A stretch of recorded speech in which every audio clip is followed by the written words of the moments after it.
ABCL की नई class में आपका स्वागत है। फोटोशॉप की एक और नई क्लास में आपका स्वागत है। इसके अंदर आज हम क्या करने वाले हैं? इसके अंदर आज हम करने वाले ये हैं कि पिछली क्लासों में हमने सारे टूल्स ख़त्म करे थे और आज हमारे पास एक टूल बचा हुआ था, उसको हम आइसोलेटली देखेंगे। ठीक है, जिसका नाम है टाइप टूल या टेक्स्ट टूल। ठीक है, तो ये फ़ोटोशॉप में कैसे काम करता है इसके बारे में हम बात करेंगे। तो चलिए शुरू करते हैं। टाइप या टाइपोग्राफी एक शब्द है जिससे हम ज़्यादातर वाकिफ़ हैं। ठीक है, टेक्स्ट बोल लेते हैं हम लोग, टाइप बोल लेते हैं, लेकिन जो शब्द ज़्यादातर यूज़ किया था वो इस्तेमाल किया था टाइपोग्राफी।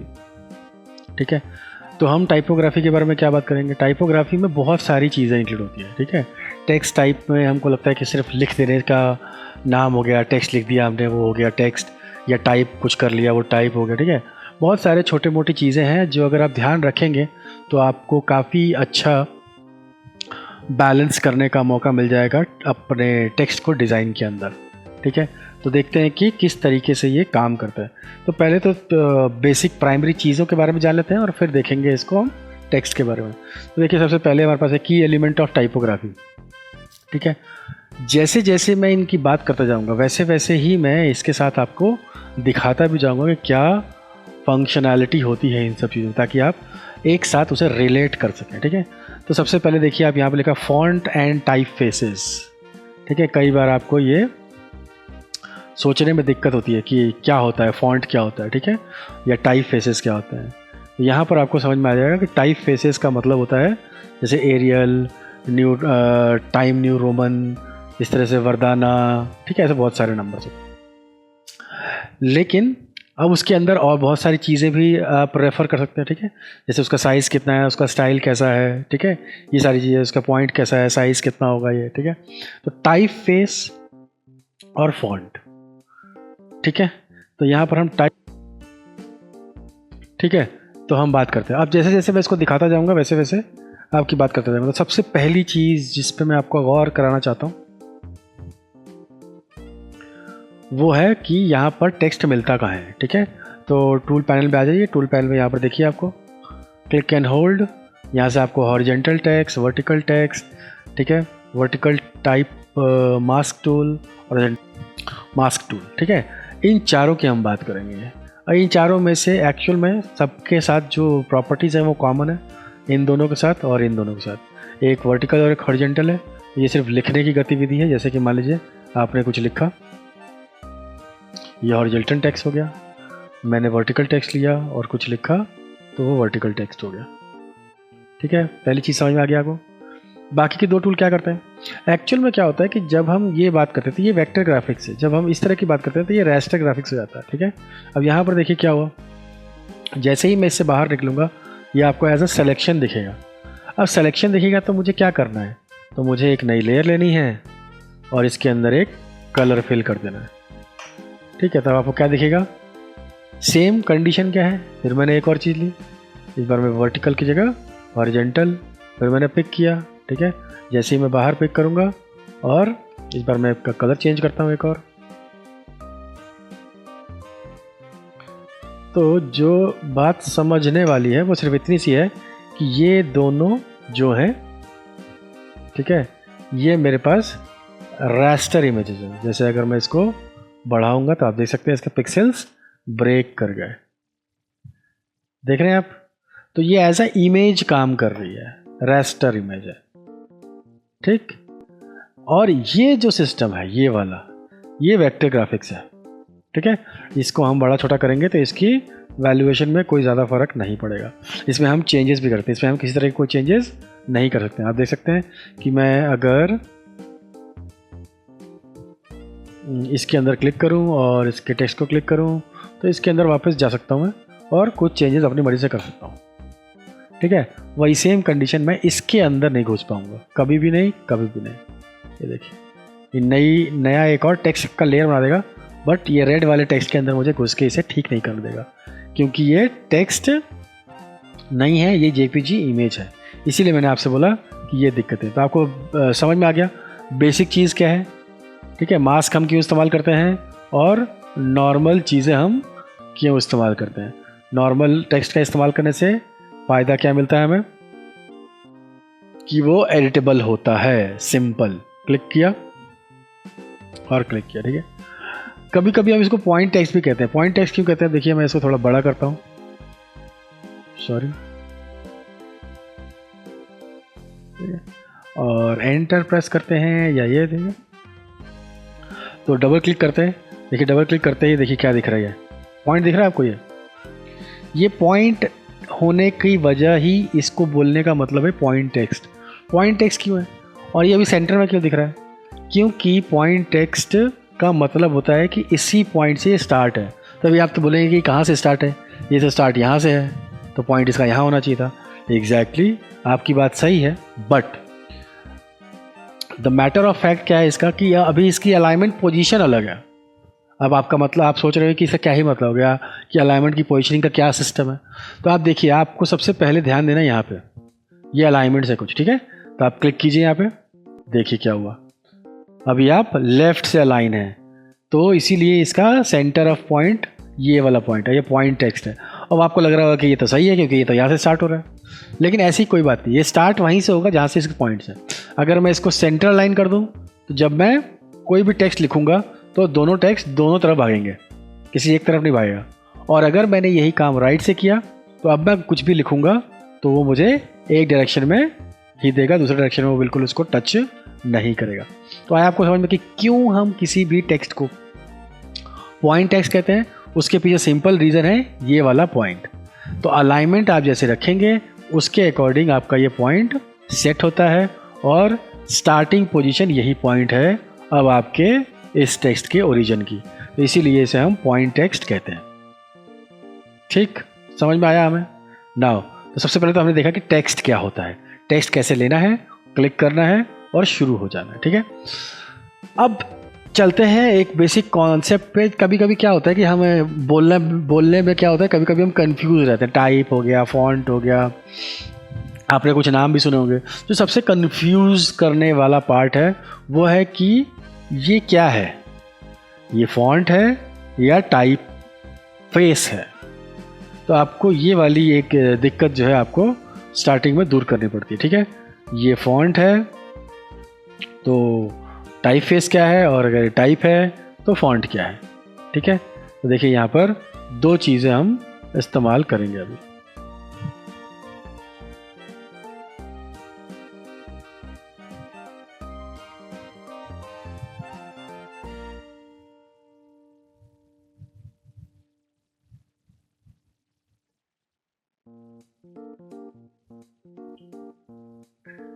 ठीक है, हम ले लेते हैं एरियल, और ये एरियल के अंदर देखिए, ठीक है। तो आपको दो चीज़ें दिख रही हैं। सबसे पहले हम फॉन्ट लेते हैं, और फॉन्ट के साथ ही हमें क्या मिलता है, फॉन्ट के साथ ही हमें मिलता है इसका ये साइड में पार्ट। अब देखिए मैं आपको दिखाता हूँ कि इन्हीं दोनों का फ़र्क क्या होता है। देखिए difference between type face and font. तो टाइप फेस क्या है, टाइप फेस का मतलब है जब भी आप लेते हैं अलग अलग नाम से कोई फॉन्ट, लाइक ये जो पार्ट है ये है type face, number of different kinds of fonts. मतलब ज़्यादातर हमारे मुंह से निकलता है फॉन्ट, एक्चुअली में ये टाइप फेस है। डिफरेंट नाम जो है वो टाइप फेसेस के नाम है। ये अलग अलग फैमिलीज़ हैं, अलग अलग टाइप फेसेस हैं। तो फॉन्ट क्या हुआ, फॉन्ट हुआ कि जब आप कोई भी टाइप फेस चूज़ करते हैं तो उसमें कुछ स्टाइलिंग्स दी होती हैं, इन्हीं स्टाइलिंग्स को हम बोलते हैं, ठीक है, इन स्टाइलिंग्स को हम बोलते हैं फॉन्ट्स, ठीक है। ध्यान दीजिएगा, difference between type face and font.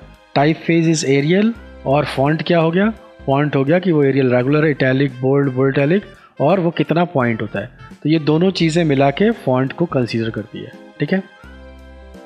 ये दोनों चीज़ें मिला के फॉन्ट कंसीडर किया जाता है, इस बात का आपको ध्यान रखना है। नाउ अब हमारे पास दूसरी चीज़ है, क्या है कि सबसे पहले हमने लिया टाइप फेस, और दूसरा है इस टाइप फेस के पास। देखिए जैसे ही मैं सिलेक्शन का बटन लेता हूँ ऑटोमेटिकली आप इसको सिर्फ मूव, रोटेट, स्केल कर सकते हैं। तो जैसे ही मैं वापस से फॉन्ट को क्लिक करूँगा, यानी टाइप को क्लिक करूँगा, टी को, वापस से मैं इसमें डबल क्लिक करके इसको एक्टिवेट कर लूँगा। इसको एक्टिवेट करने के बाद ये सारी चीज़ें वापस से ओपन हो जाएगी। ठीक है, तो सबसे पहले मैं आपको दिखाऊँ कंट्रोल पैनल में ये फॉन्ट फैमिली। ठीक है, तो इसको हम टाइप फेस बोलेंगे। ये है फॉन्ट कि ये कैसा होना चाहिए, लाल पीला sorry light, regular, italic, bold, bold italic, ये है इसके फॉन्ट्स। फॉन्ट्स के अंदर एक और कि कितना साइज़ का ये दिखना चाहिए, ये भी फॉन्ट का हिस्सा है। ठीक है, तो बेसिकली टाइप फेस और फॉन्ट में ये एक बेसिक फ़र्क है। ठीक है, टाइप फेस, फॉन्ट में स्टाइल और टाइप दोनों चीज़ें। ये क्या है, तो इसको दिखाने के लिए मैं आपको दिखाता हूँ। तो मुझे थोड़ा सा जूम करना पड़ेगा आपके टेक्स्ट को। ये देखिए,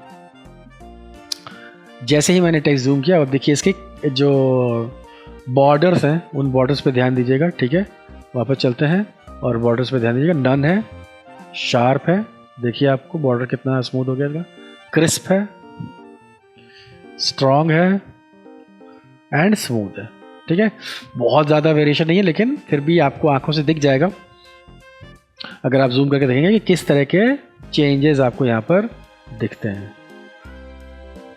ठीक है, तो स्क्रीन वैल्यू आपको कैसे दिखेगी ये आप डिसाइड कर सकते हैं कि स्क्रीन पे दिखेगा कैसी इसकी इवैल्यूएशन हो सकती है। तो ये कुछ और चीज़ें हैं जिसको हम बोलते हैं। ठीक, तो यहाँ पर आपके पास हो गया टाइप फेस, ये हो गया फॉन्ट, ये हो गया साइज। ठीक है, ये styling and then now next is what, alignment.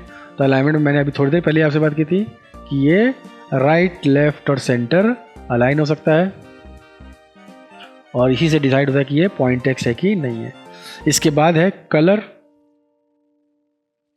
ठीक है, इसके बाद कुछ स्टाइलिंग्स है, वॉपिंग। तो वॉप टेक्स्ट में क्या होता है कि इसमें पहले से आपको बहुत सारे दिए होते हैं स्ट्रक्चर्स, मतलब कि प्री डिफ़ॉल्ट सेटअप्स। इन प्री डिफ़ॉल्ट सेटअप को आप अपने अकॉर्डिंग यूज़ कर सकते हैं। ये देखिए, तो आप थोड़ा और स्टाइलिस्ट हो सकते हैं अपने फॉन्ट को लेकर, देख सकते हैं। तो आप ये काम कीजिए वर्टिकल और हॉरिजॉन्टल। तो ज़्यादातर हम हॉरिजॉन्टल पे ही काम करते हैं, लेकिन आप वर्टिकल पे भी काम कर सकते हैं। ठीक है, इसके अलावा ये डिस्टॉर्शन में आप वर्टिकल हॉरिजॉन्टली इसको डिस्टॉर्ट भी कर सकते हैं। तो यहाँ पे बहुत सारी चीज़ें हैं, आप एक एक करके इन सब चीज़ों को चेक कीजिए और जो भी आपके ग्राफिक में सूट करे उसको अपने अकॉर्डिंग इस्तेमाल कीजिए। तो ये है आपके लिए सारा पार्ट जो कि टेक्स्ट वॉप के अंदर आता है। टेक्स्ट वॉपिंग का सिंपल सा मतलब है आप एक नॉर्मल टेक्स्ट लिखिए और उसके बाद टेक्स्ट वॉप के कंटेनर में जाइए और इसके अंदर जितने भी आपको दिए हुई चीज़ें उनके अकॉर्डिंग इसका इस्तेमाल करके इसको ट्विस्ट कीजिए, अपने अकॉर्डिंग चेंज कीजिए। इनके हॉरिजॉन्टल वर्टिकल डिस्टॉर्शन को भी अपने हिसाब से बना सकते हैं। ठीक है, सिंपल, समझ में आ गया आपको। तो बहुत ही बेसिक चीज़ है ये, कोई ज़्यादा साइंस नहीं है इसके अंदर। ठीक है, नाउ तीसरी चीज़, मतलब इसके बाद क्या चीज़ है, इसके बाद आपके पास है बहुत सारी चीज़ें जो कि आएंगी आपके पास एज अ कैरेक्टर, पैराग्राफ, और भी बातें करेंगे इसकी हम, जिसमें आपको मिलेंगे दो चीज़ें और, पैराग्राफ स्टाइल। तो मैं वापस इसको भी लेके आऊँगा और इसके अंदर जोड़ दूँगा। तो एक्चुअली हमें जिन चीज़ों की बात करनी है वो ये सारी चीज़ें, कैरेक्टर, पैराग्राफ, पैराग्राफ स्टाइल और कैरेक्टर स्टाइल। ठीक है, तो हम इसे इसी तरीके से डिस्कस भी करने वाले हैं। Now last but not least, ये 3D। जैसे आप इसे क्लिक करेंगे, ठीक है, यस करेंगे, ओके करेंगे, तो अब आप 3D के एनवायरनमेंट में चले जाएंगे। ठीक है, फोटोशॉप 3D के एनवायरनमेंट को सपोर्ट करता है। जब आप ऐसे रहेंगे तो आप देख सकते हैं कि आप इस एनवायरनमेंट में 3D को पूरी तरीके से इन्वॉल्व कर सकते हैं और वैसे ही आप काम भी ले सकते हैं अगर आपने 3D के स्ट्रक्चर को बात की थी। अब क्योंकि आप ग्राफिक के स्टूडेंट्स हैं, आप स्टार्ट किया है आपने सीखना, तो एक बात बता दूं, 3D का मतलब है कि जिस इन्वायरमेंट में आप रहते हैं वो 3D इन्वायरमेंट है जिसमें आप सारी दिशाओं में एक्सेस रहता है आपको अपने किसी भी तरह के ऑब्जेक्ट का। तो अभी आप जो देख रहे हैं ये सारी दिशाओं में इसका ऑप्शन देखिए, मैं इसको लेफ़्ट राइट बॉटम टॉप कहीं भी कुछ भी कर सकता हूँ, और इसको मूव करना है तो मूव भी कर सकता हूँ। ठीक है, तो यहाँ से ये सारी चीज़ें मेरे पास मिलती हैं।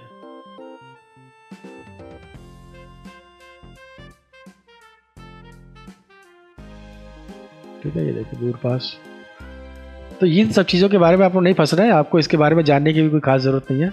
ठीक है, तो यहाँ पर मुझे क्या करना है कि मैंने सेटअप कर लिया, सब कुछ कर लिया, इसके बाद मुझे जाके इसको ओके करना है, यानी कि एंटर प्रेस करना है। यानी कि अभी आप एक और चीज़ से वाकिफ़ है, तो मैं 3D की बात नहीं की अभी तक आपसे।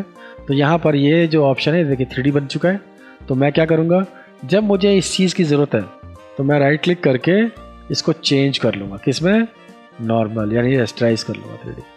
ठीक है, अब एक नॉर्मल स्ट्रक्चर हो गया। अब ये पूरा घूम, जैसे पहले घूम रहा था ये सब चीज़ें यूज़ हो रही थी, ये सब नहीं होंगी।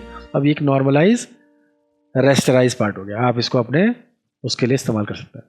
ठीक है, समझ में आ गया आपको। तो बहुत छोटी सी चीज़ है, टेक्स्ट आपको टेक्स्ट टूल से लेना है। ठीक है, 3D के अंदर गए तो हमारे देखिए बहुत सारी चीज़ें नॉर्मल होगी। तो मैं वापस आके एसेंशियल्स पे आया था, अपने एसेंशियल्स पे 3D चला जाएगा और हम 3D की बात करते हैं, लेकिन 3D की बात हमें करनी नहीं थी, बस मुझे आपको दिखाने के लिए कि आप 3D में चेंज कर सकते हैं अपने टेक्स्ट को। बहुत ही सिंपल सी चीज़ थी। नाउ देखिए फिर से एक्टिवेट हो गया। अब हम चलते हैं कि आप पे बेसिक स्ट्रक्चर के दर्शन तो करा दिए मैंने। अब आप देखते हैं कि 3D का टेक्स्ट का जो बेसिक स्ट्रक्चर है फॉलो करने के लिए वो क्या क्या है। ठीक है, तो चलिए आपको दिखाते हैं कुछ नई चीज़ें, क्योंकि आप थ्योरी प्रैक्टिकल दोनों साथ साथ करेंगे तो आपके लिए थोड़ी चीज़ें आसान हो जाएंगी। ठीक है, ये की एलिमेंट ऑफ टाइपोग्राफी। की एलिमेंट्स क्या हैं, सबसे पहला एलिमेंट ही यही है। ठीक है, फॉन्ट और टाइप फेस, जिसकी हमने बात की। Type face is overall design like Arial, Time New Roman. ठीक है, और उसके अलावा उसके वेट, स्टाइल, साइज। वेट का मतलब है कितना मोटा पतला है वो, स्टाइल का मतलब है उसकी राइटिंग कर्सिव है, स्ट्रेट है, बोल्ड, इटैलिक है, कैसी है, साइज़ वो कितना बड़ा छोटा है। ठीक है, तो यहाँ पर आपको मैंने स्टार्टिंग में भी दिखाया था कि जैसे ही आप अपना पिक करते हैं और इसमें आते हैं तो ये आपका है टाइप फेस और ये आपका है फॉन्ट। फॉन्ट में इसका ये स्टाइल और ये टाइप का वेट, साइज़, ये दोनों काम करते हैं, लेकिन ओवरऑल फॉन्ट में सब कुछ शामिल है, वेट, स्टाइल, साइज, सब कुछ। ठीक है, तो बेसिक सबसे पहला से समझ में आ गया। अब चलते हैं दूसरे स्ट्रक्चर के पास, जिसका नाम है फॉन्ट साइज। ठीक है, अब देखिए यहाँ पर क्या मतलब है। अब जैसे मैं इसको पिक करता हूँ, फॉन्ट साइज का मतलब है देखिए ये साइज इंक्रीज या डिक्रीज कर रहा है। अब आप एक चीज़ देख रहे होंगे कि यहाँ पर 72 नंबर के बाद कोई नंबर ही नहीं है, तो क्या मैं 72 नंबर से आगे नहीं सकता? आप जा सकते हैं, बिल्कुल जा सकते हैं। आपको क्या करना है, सेलेक्ट कीजिए, यहाँ जो भी नंबर आप भरेंगे उसके अकॉर्डिंग आपका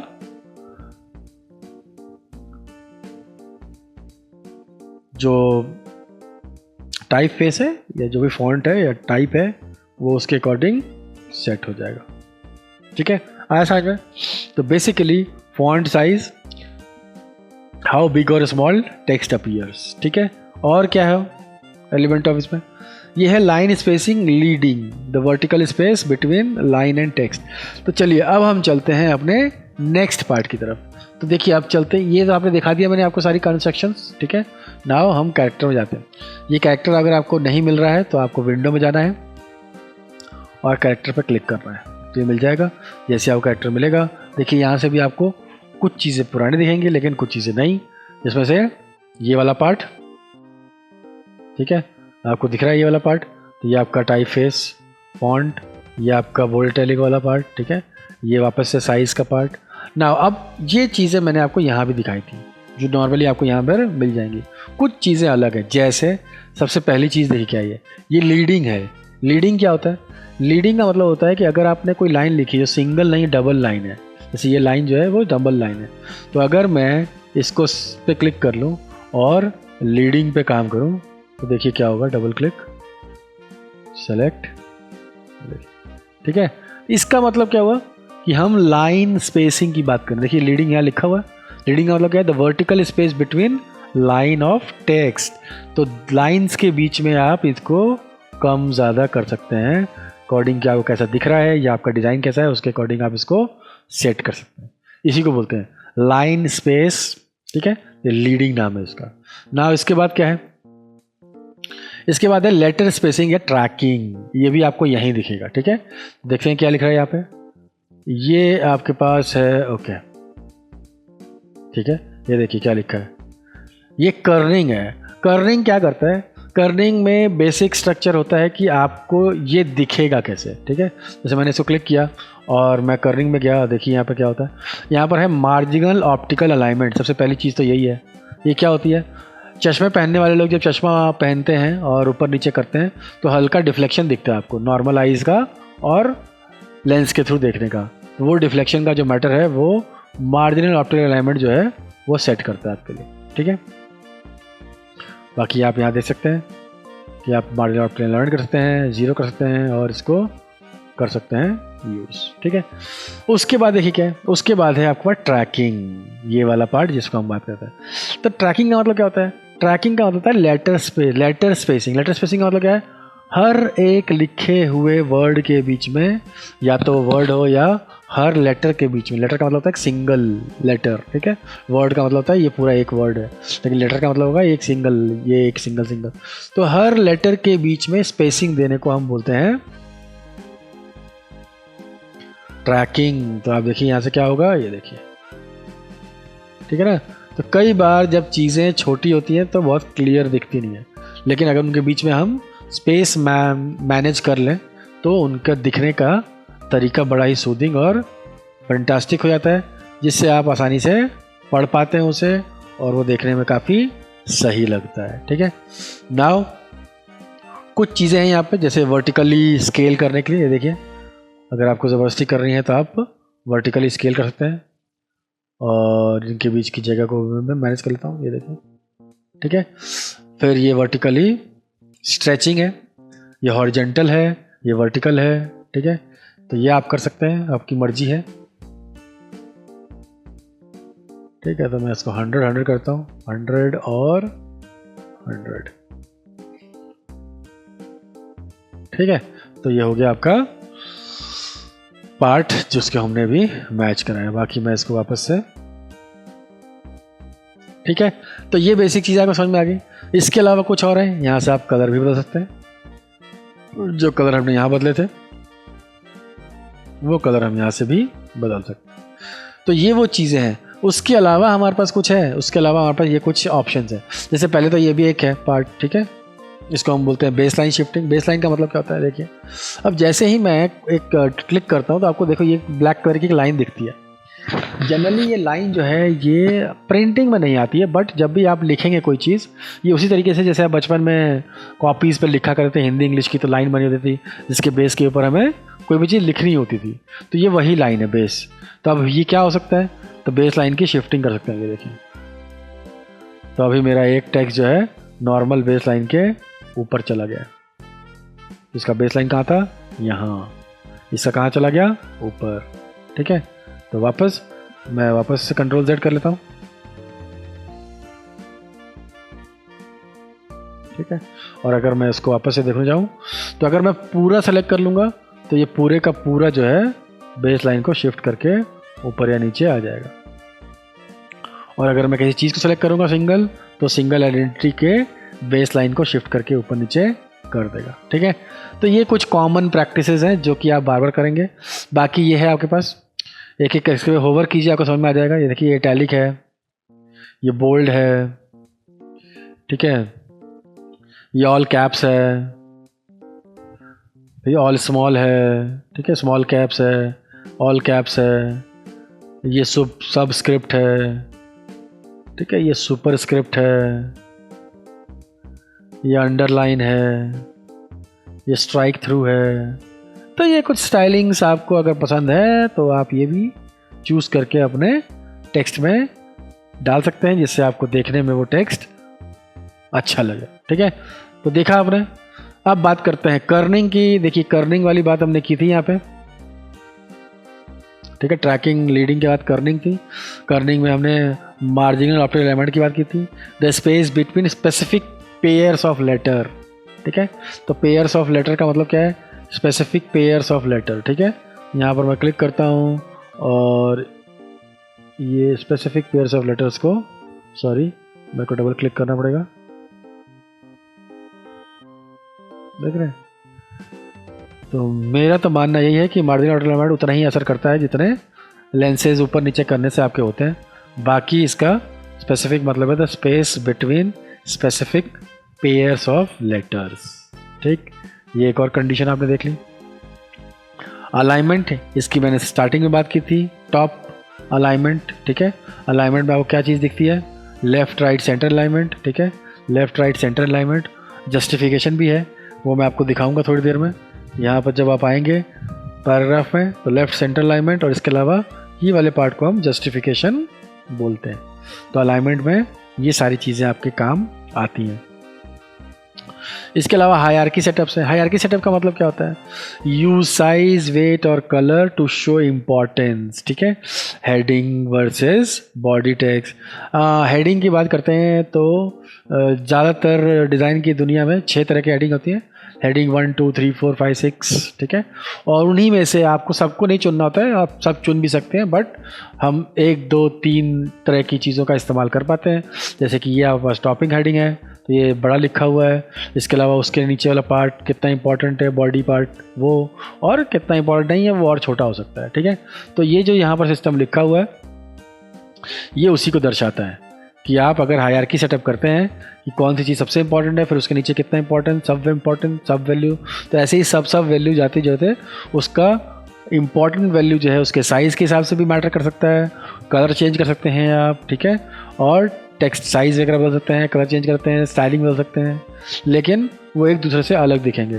और हायरार्की में इम्पॉर्टेंट वैल्यू से लेके और कम इम्पॉर्टेंट वैल्यू फॉलो कर सकते हैं आप इसको, इसी को बोलते हैं हायरार्की सेटअप। फिर आपके पास आता है ये कॉन्ट्रास्ट कलर। ये बहुत ही इंपॉर्टेंट है। इसमें आप किसी भी बेसिक सेटअप को, किसी एक सेटअप को अगर मैं अलग कर दूं, जैसे यहाँ पर मैं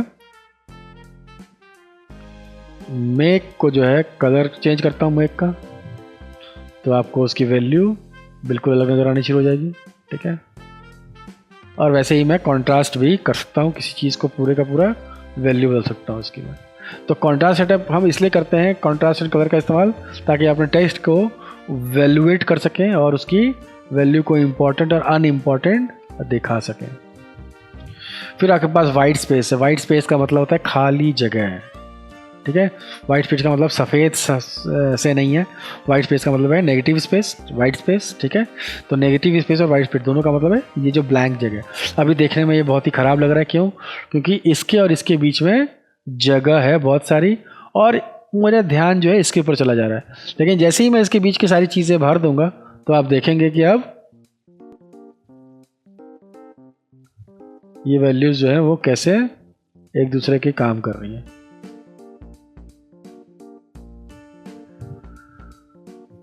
यहाँ से उठा के और यहाँ लगते हैं,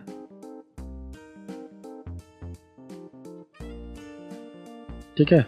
ये हमने इसकी स्पेसिंग कर ली, और उसके बाद से भी आप उसके बाद भी अलग तरीके से स्पेसिंग करते हैं। जैसे मैं और नीचे जाना चाहता हूँ, ठीक है। वैसे भी अब सॉफ्टवेयर में जो स्नैपिंग का पार्ट है वो काफ़ी अच्छा आ गया, आप देख सकते हैं। आप गैपिंग वगैरह बराबर कर सकते हैं, सब कुछ अलाइनमेंट वगैरह ठीक कर सकते हैं बिना अलाइनमेंट में जाए हुए भी।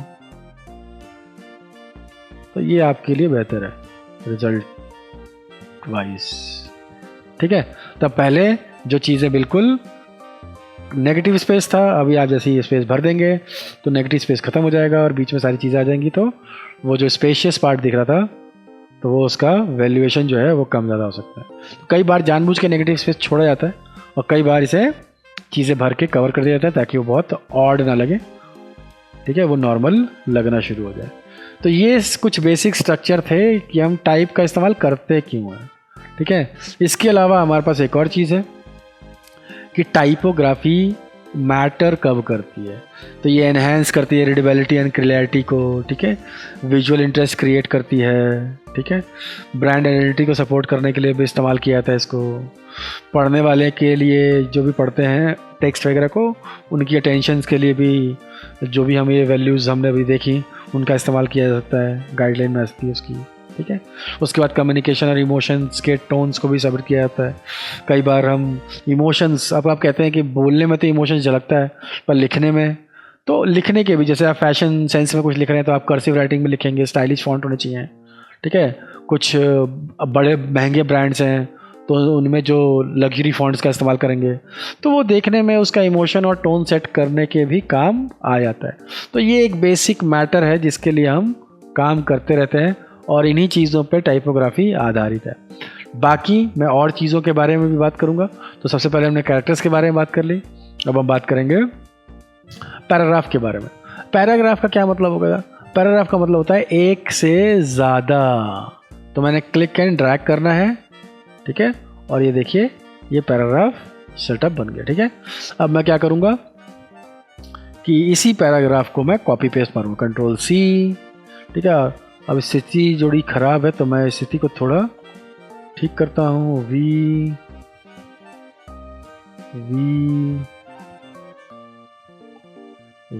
ठीक है। अब देखिए क्या हुआ यहाँ पे। अब मैं वापस से, तो यहाँ पर मैं इसको वापस बड़ा कर लेता हूँ, ठीक है। अब मैंने एक चीज़ गौर करी, क्या गौर करी मैंने, कि ये सब कुछ जो है, तो मैं Ctrl+A प्रेस करूँगा, सबको सेलेक्ट कर लूँगा और सबको कर लूँगा लेफ्ट अलाइन। नाउ अब आपको समझ में आएगा पैराग्राफ के बेसिक सेटअप्स के बारे में। तो पैराग्राफ में बेसिक सेटअप्स क्या है? लेफ्ट अलाइन, सेंटर अलाइन और राइट अलाइन, ठीक है, दिख गया आपको।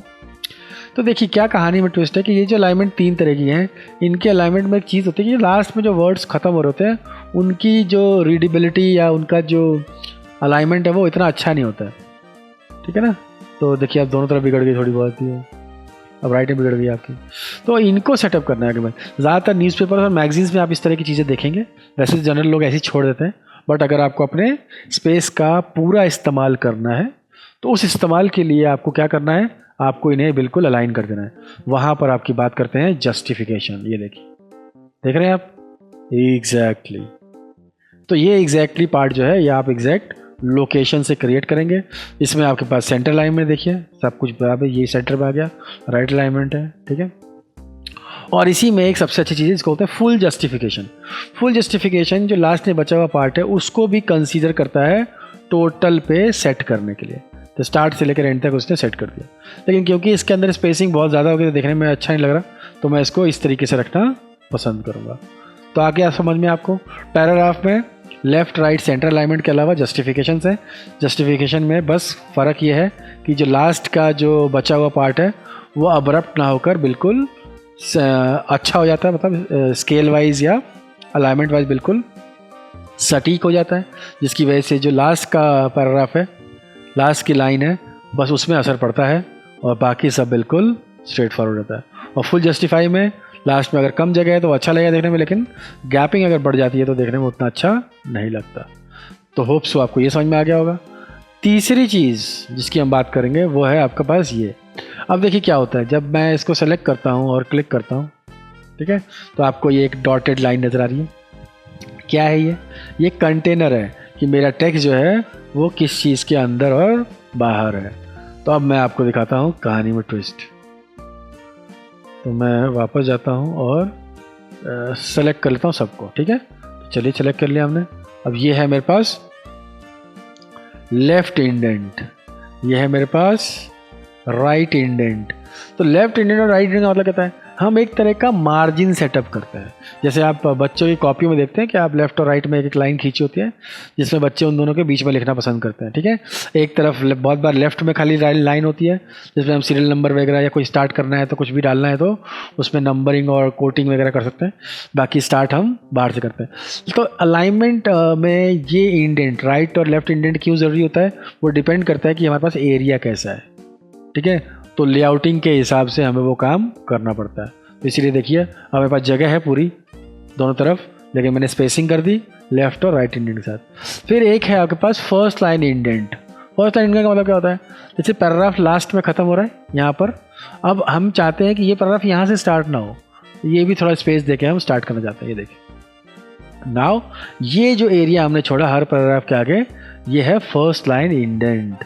तो हम उस जगह को छोड़ना चाहते हैं। तो लेफ्ट राइट में था ही पूरे का पूरा गैप, और फर्स्ट लाइन इंडेंट में हर पैराग्राफ के पहले लाइन में आपको एक। तो ये बचपन से ही हम ऐसे ही लिखते आए हैं और हमें ऐसे लिखना ही। और कई बार अलाइनमेंट की मांग भी होती है या आपके डिज़ाइन की मांग है कि आप किस तरह का लेआउट सेटअप करना चाहते हैं टेक्स्ट के अकॉर्डिंग, तो आप ये भी काम कर सकते हैं। इसके अलावा क्या है यहाँ पे, गैपिंग है ये, ठीक है ना, ऐड स्पेस बिफोर, ठीक है, और आफ्टर। अब यहाँ पर देखिए आपको लग रहा है कि दोनों चीज़ें सेम ही हो रखी है ना, आफ्टर और बिफोर में कोई ज़्यादा फ़र्क तो दिख नहीं रहा मुझे। तो चलिए मैं आपको फ़र्क दिखाने के लिए काम करता हूँ। क्या काम करता हूँ कि मुझे मैंने इस पैराग्राफ को चुना है, क्लिक कर दिया। अब इसके आफ्टर, ठीक है, और इसके बिफोर, आया समझ में आपके कि इस पूरे पैराग्राफ के ऊपर और नीचे कितनी जगह चाहिए, वो डिपेंड करेगा आपके आफ्टर बिफोर के इस पार्ट के ऊपर। तो आपके ऊपर डिपेंड करता है कि आपके अगर डिज़ाइन में कम जगह है तो आप स्पेसिंग को मेंटेन करें, कम ज़्यादा कर सकते हैं, जिसकी वजह से आपका डिज़ाइन बेकार ना लगे और उसका आप पूरा यूज़ कर सकें स्पेसेस का, ठीक।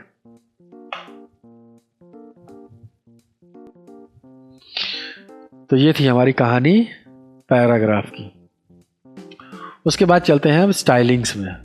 अब यहाँ लिखा है एक स्टाइल जिसको हम बोलते हैं कैरेक्टर स्टाइल, और एक लिखा है पैराग्राफ स्टाइल। देखिए दोनों तरह की चीज़ों में सेम ही चीज़ काम करेगी। पहले हम कैरेक्टर की बात करते हैं। कैरेक्टर में थोड़ी कम चीज़ें। अब देखो करना क्या है यहाँ पर करेंगे हम स्टार्ट, ठीक है। कैरेक्टर स्टाइल का नाम दे सकते हैं आप कोई भी, डबल क्लिक करना है आपको, ठीक है। डबल क्लिक करने में खुलेगा ये पार्ट। अब यहाँ पर क्या होता है कि देखिए कभी कभी आप फोटो खींचते तो फिल्टर लगाते हैं ना, कभी आप कोई फिल्टर कोई फिल्टर, बहुत सारे नाम के फिल्टर होते हैं। वैसे ही मान लीजिए कि आपने कोई टेक्स्ट लिखा और आप चाहते हैं कि ये टेक्स्ट को मुझे बार बार इतनी सारी चीज़ें बदलनी ना पड़े, तो आप पहले ही क्या करते हैं, टेक्स्ट के स्टाइल्स क्रिएट कर लेते हैं। जैसे कि अभी मैंने एक स्टाइल क्रिएट किया, स्टाइल का नाम रख सकता हूँ मैं कुछ भी, ठीक है। फॉन्ट फैमिली मैं रखूँगा इसकी कुछ और, रेगुलर बोल्ड इटैलिक वो, तो ये आपको बस क्या चाहिए, ठीक है। उसका साइज़ कितना होना चाहिए, कितना नहीं होना चाहिए, ठीक है। उसके अलावा जो भी चीज़ हमने ट्रैकिंग के सब चीज़ देखा था, वो केसेस देखे थे हमने, चेंज केस, स्मॉल कैप्स, ये कैप, ठीक है, स्ट्राइक थ्रू और ये सारी चीज़ें। तो मैं इनमें से कुछ चीज़ें इस्तेमाल कर लेता हूँ ताकि क्या चेंज है वो आपको दिखें। तो ये मेरा पहला स्टाइल है, ओके। फिर मैं एक और स्टाइल पिक करूँगा, फिर डबल क्लिक करूँगा खाली जगह पे। नंबर 2, इसका फॉन्ट फैमिली बदल के कुछ और कर दूँगा, इसका कलर बदल के कुछ और कर दूँगा, ठीक। बाकी सब चीज़ें मैंने नहीं बदली हैं कोई खास, ओके कर दूँगा। तो ऐसे ही मैं नंबर ऑफ स्टाइलिंग के लिए बहुत सारी चीज़ें बदल सकता हूँ। नाउ अब कैरेक्टर स्टाइल में सबसे पहले मैं क्लिक कर लूँगा। नाउ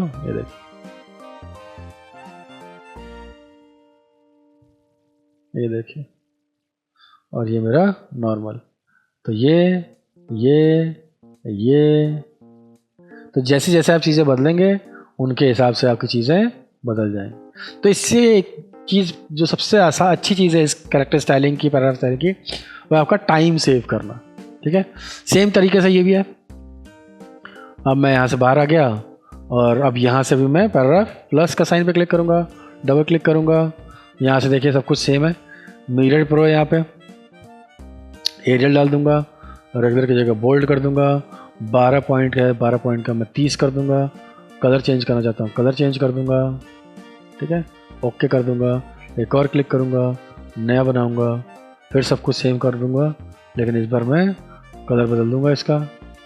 इसके अलावा देखिए बेसिक कैरेक्टर में काफ़ी कम चीज़ें थी, इसमें देखिए कि इतनी सारी चीज़ें, ये तो आप बदल ही सकते हैं। साथ ही साथ आप एडवांस कैरेक्टर फॉर्मेट, ये देखिए इंडेंट और वो सब चीज़ें, लैंग्वेज, ओपन टाइप फीचर में ये सब चीज़ें, इंडेंट स्पेसिंग वाली बात कर रहे हैं यहाँ पे, ठीक है। तो ऐसे बहुत से जस्टिफिकेशंस आप चेंज करते हैं। तो ये इतनी सारी चीज़ें आपको कैरेक्टर सेटअप्स में नहीं मिलती हैं, ये सिर्फ आपको पैराग्राफ स्टाइल्स में मिल जाती हैं। तो मैंने बहुत सारे सेट नहीं किया है, ओके करते हैं। नाउ ये मेरे पास पूरा है ही, नाउ चेंज करते हैं इसको। मान लीजिए कि मैंने कुछ चुने और ये किया, यस, ये किया, यस, ये किया, ये देखिए, ठीक है। तो जितने भी आपने चूज़ किए उसके हिसाब से आपका बेसिक सेटअप बदलना शुरू हो जाएगा। तो ये कुछ बेसिक तरीके थे जिसकी वजह से आप स्टाइलिंग कर सकते हैं और कैरेक्टर पैराग्राफ की पोजीशनिंग कर सकते हैं। यही सिंपल सी चीज़ थी टाइपोग्राफी के अंदर, ठीक है।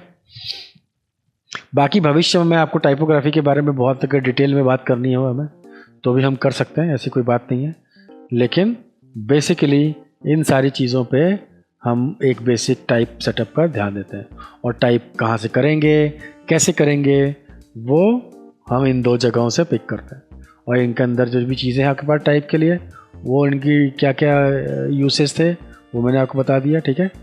तो और ये सारी चीज़ें हैं जिनको हम टाइप करते क्यों हैं, उनके यूज़ करने के हिसाब से हम सेटअप करते हैं, ठीक है। तो ये मैंने आपको बेसिक, बहुत ही बेसिक चीज़ है ये, लेकिन भविष्य में थोड़ा एडवांस लेवल पे मैं आपको टाइप के बारे में और डिटेल में जानकारी दे दूँगा। तब तक के लिए आप इस बेसिक इन्फॉर्मेशन से काम चलाइए। तो चलिए मिलते हैं आपसे फिर नेक्स्ट क्लास में कुछ नई चीज़ के साथ। तो तब तक पढ़िए, पढ़ाइए, ज्ञान बढ़ाइए।